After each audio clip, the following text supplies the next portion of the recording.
खाना खाया? अरे भैया हम खाना खाए ना खाए तुमसे क्या मतलब? खाना लेके खड़ी है बेचारी।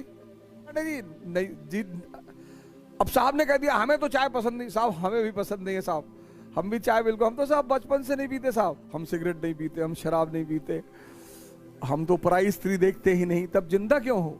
हस्बैंड पहले दिन निकला खैनी बनाते हुए, और लेडी ने कहा अरे तुम खैनी खाते हो? हाँ सुबह सुबह खाता हूँ, एक टाइम खाता हूँ। हर इंसान मुझको मिलाकर, मुझको जब भी मैं ऐसी बातें बोलूं तो मुझे मत छोड़ा करो, मुझे भी ऐड कर लिया करो। दुनिया में हर इंसान के कई चेहरे हैं। मेरे तो इतने हैं कि मुझे पता ही नहीं। दुनिया में हर इंसान के कई चेहरे, हर इंसान, कोई इंसान बिना चेहरे के है ही नहीं। और जिसके सारे चेहरे खो गए वो बुद्ध हो गया, वो मोहम्मद हो गया, वो जीसस हो गया, फिर वो इस दुनिया का है ही नहीं।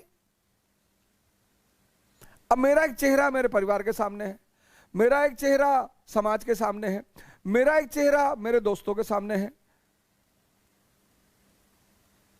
इसलिए जब भी किसी से मिलें तुरंत डिसीजन ना लें। आप देखो बहुसंख्यक लोगों को, जब पावरफुल शक्तिशाली लोगों के सामने आते कैसे बिहेव करते हैं। जी सर, जी सर, चाय पीते हैं पांडे जी? नहीं जी, अब साहब ने कह दिया हमें तो चाय पसंद नहीं। साहब हमें भी पसंद नहीं है साहब, हम भी चाय बिल्कुल, हम तो साहब बचपन से नहीं पीते साहब, हमारे पिताजी देते थे, हम तो ऐसे गिरा देते थे साहब, हम तो पीते देखते नहीं साहब, हम तो चाय की दुकान की तरफ से आंख बंद करके जाते हैं साहब।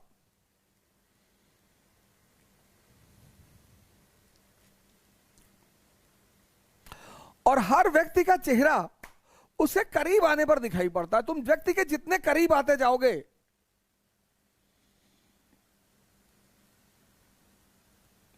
अब देखो जब अफेयर चलता है लोगों का, कितना मजा आता है दोनों पार्टी को, क्योंकि अफेयर जो है उसमें दोनों अपना आइडियल चेहरा दिखाते हैं। हम सिगरेट नहीं पीते, हम शराब नहीं पीते, हम तो पराई स्त्री देखते ही नहीं। तब जिंदा क्यों हो? कर क्या रहे हो दुनिया में? लेकिन जब विवाह हो गया, जब आमने सामने आ गए, तब तो दूसरा चेहरा दिखाई पड़ेगा। आप जब ट्रेन में सफर करते हो, आप जब प्लेन में तो खैर लोग कम बात करते हैं एक दूसरे से, बड़े शाही लोग चलते हैं, लेकिन हम जैसे हम ट्रेन में सफर करते हैं तो बड़ी जल्दी दोस्ती हो जाती है, बड़ा जल्दी एक दूसरे से। और कॉफी मंगाए तो पहले आप, नहीं नहीं सर पहले आप, सर पहले आप लेंगे। और उसी आदमी से 10 बार मुलाकात होती है तो अबे तबे शुरू हो जाता है।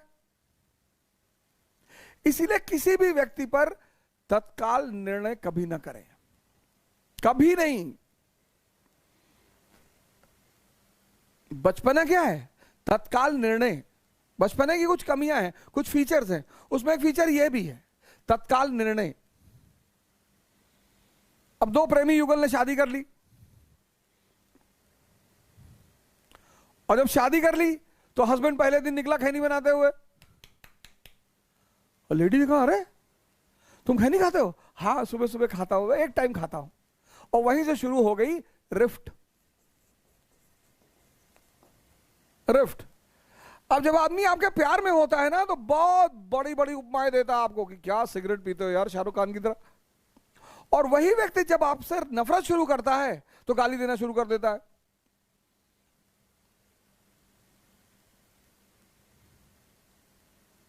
कि दिमाग मत क्या खराब किया, ज्यादा बोल दो दिमाग खराब हो जाता है। जब व्यक्ति आपकी अच्छी बातों का भी विरोध करने लगे, समझ लो कोई बात हो गई है, क्योंकि प्यार में तो आदमी गलत बातों का भी समर्थन करता है। रिफ्ट, अगर रिफ्ट संभाली नहीं गई तो स्ट्रगल, संघर्ष शुरू हो जाएगा कि मेरा एटीएम मत यूज करना और कार की चाबी रख दो। और अगर संघर्ष संभाला नहीं गया तो विस्फोट हो जाएगा, ब्लास्ट। पता लगा दोनों ने एक दूसरे का बाल पकड़ा, मार, जूता, हाथ, संबंध खत्म। तो जब भी तुम ऐसे कोई घटना पढ़ोगे तो इस सूत्र का इस्तेमाल करोगे। बड़ा प्यारा सूत्र है ये बड़ा प्यारा फॉर्मूला है, बहुत प्यारा। कौन सा फॉर्मूला? रिफ्ट, स्ट्रगल और ब्लास्ट। जैसे हम सूरज स्प्लिट पढ़ेंगे इस फॉर्मूले को लगाएंगे, हम त्रिपुरी क्राइसिस पढ़ेंगे इस फॉर्मूले को लगाएंगे कि झगड़ा शुरू कहां से हुआ, फिर वो संघर्ष में कैसे बदला, फिर विस्फोट कैसे हुआ, और पूरी कहानी हमारे सामने होगी। जैसे आप रशियन रेवोल्यूशन पढ़ेंगे, इसको लगाइए कि कैसे राजशाही और जनता के बीच रिफ्ट शुरू हुई। सर किसी भी क्रांति को पढ़ने का बड़ा शानदार फॉर्मूला है ये।